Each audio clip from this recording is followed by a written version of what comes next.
What's up, everyone? Welcome into DodgerHeads, presented by DodgerBlue.com, your home for the 2020 World Series champion Los Angeles Dodgers. My name is Jeff Spiegel, joined as always each week by Rob Morse here to preview the weekend series. We're a day early. We're going to try something a little bit new this weekend, go matchup by matchup. But Dodgers have the day off on Thursday, a 3-game set against the Atlanta Braves in Atlanta. So let's just dive right in. I'll give you some big picture stuff. Rob, you can share your thoughts before we break down each of the pitching matchups.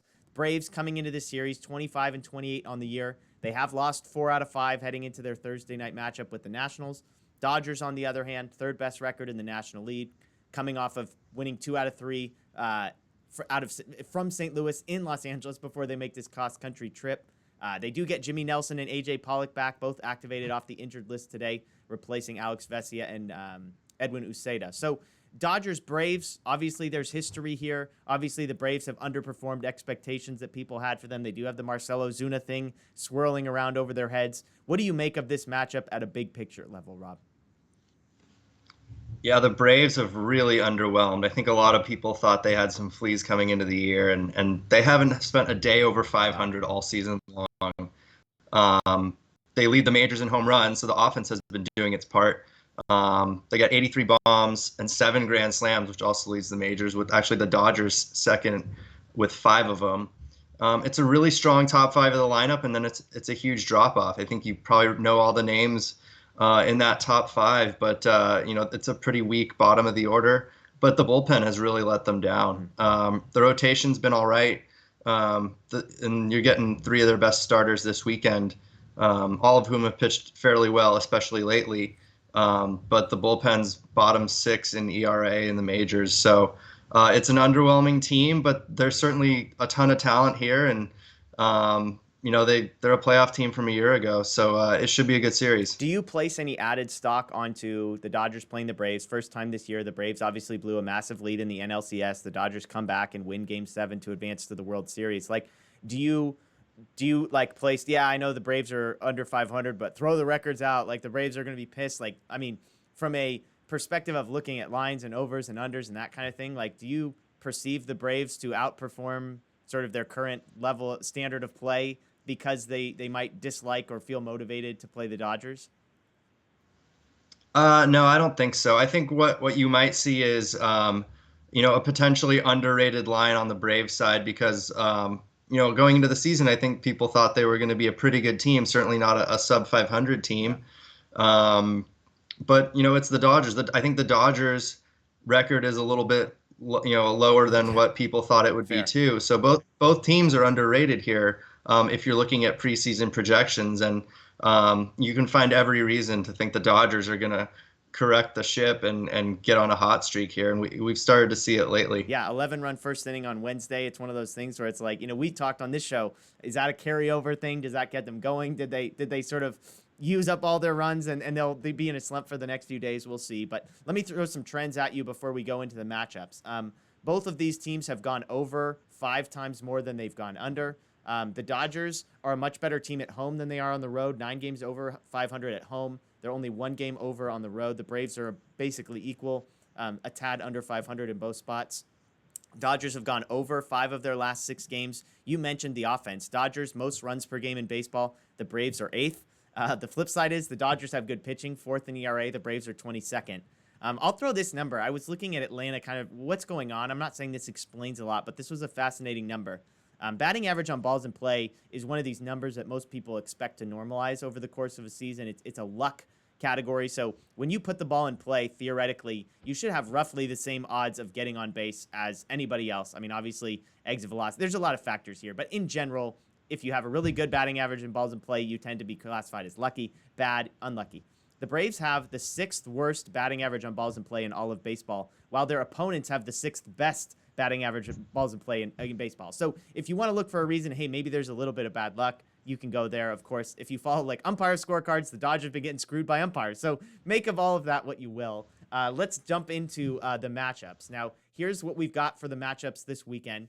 Urias versus Anderson on Friday.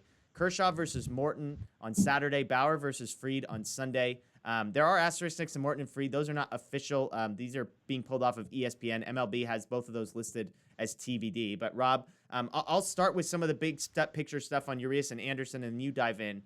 Both these guys coming off of their worst starts of the season. Interestingly enough, this is a theme you're going to notice.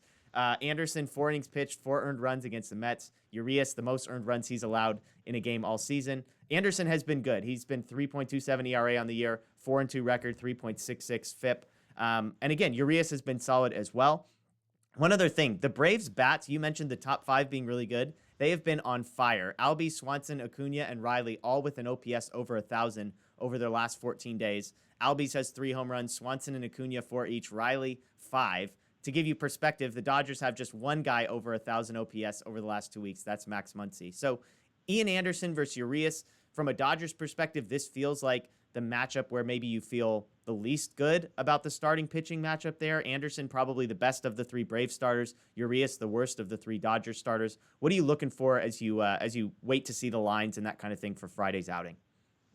Yeah, Ian Anderson is a favorite of mine. He has a ton of talent. He's pitched well this year, but the advanced metrics don't think he's pitched very well. They think he's gotten a little bit lucky, a little bit of smoke and mirrors, but I'm still a big believer.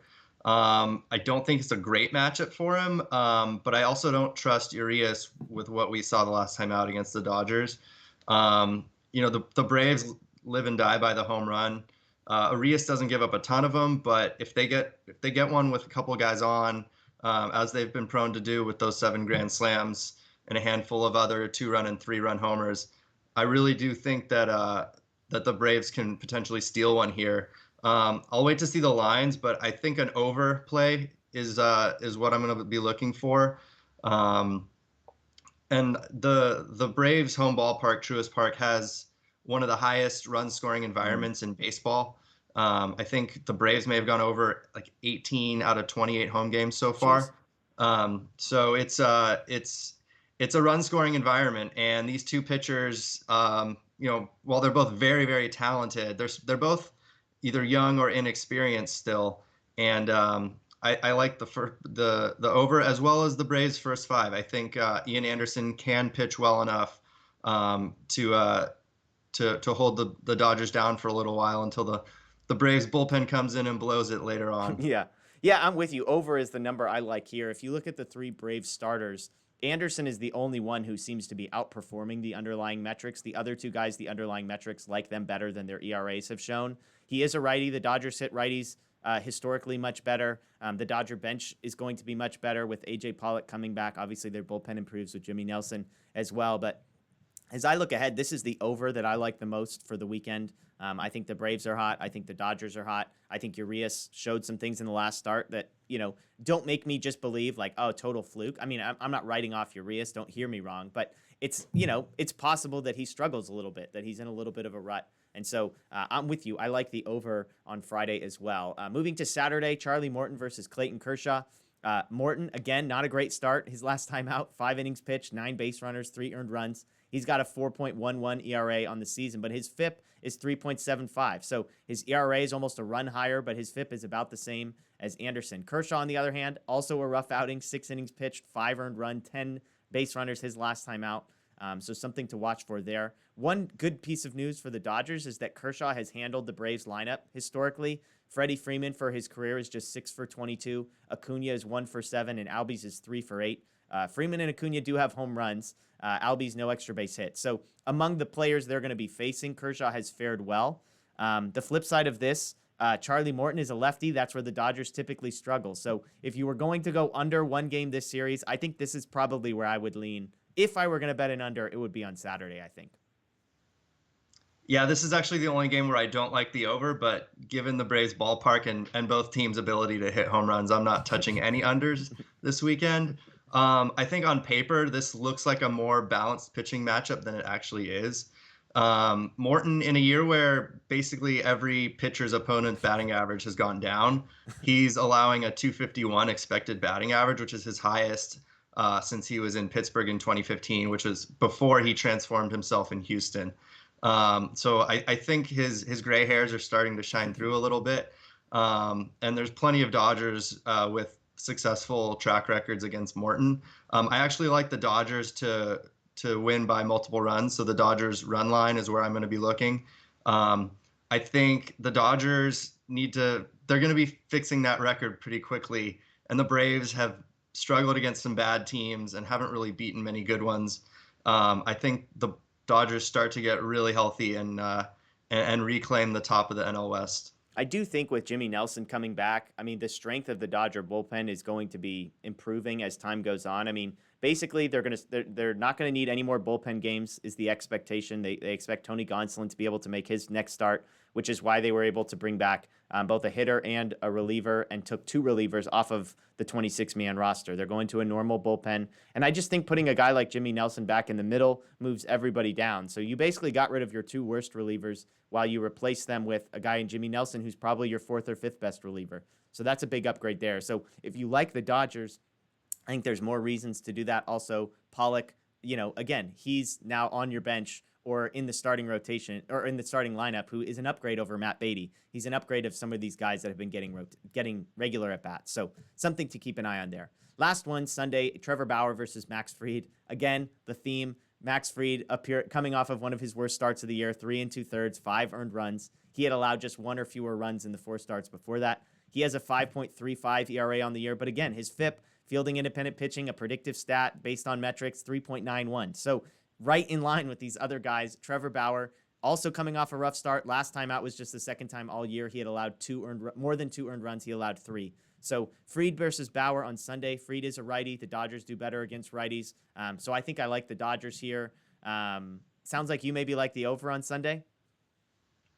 I do like the over. I think this total is actually going to be pretty low with obviously Bauer coming off a Cy Young year, pitching extremely well. And Fried, who had been pitching extremely well prior to his last start. So it's a good matchup on paper, but I just have a feeling that the bats are going to come alive. I know we know that Bauer has a little bit of motivation to not allow any home runs. And I think he might allow maybe 1, but I think the Dodgers can come alive a little bit against Fried. Bauer did dominate the Braves in Atlanta in the wild card series last year. True. So I also like the Dodgers -1.5 here. Again, they're getting healthy both on the field and in the win-loss column. And I know the Dodgers have had some success or some struggles against lefties overall this season, but they have won their last 5 games against left-handed opposing starters. So the Dodgers run line, call it something like 6-3 Dodgers, 7-3 Dodgers, and they finish off the weekend with a win. Yeah, thank you for correcting me on that. Morton is a right-hander, Fried is a left-hander. I knew there was a lefty in there and I mixed it up. But yeah, so it sounds like we like the over on Friday and then the Dodgers -1.5 on both Saturday and Sunday. I'll throw this out there. I've joked about it. The opposing pitcher over strikeouts against the Dodgers has been a safe bet for the most part. I know I texted Rob yesterday and said, hey, Carlos Martinez, the line is just 4. I was so excited to hop on it.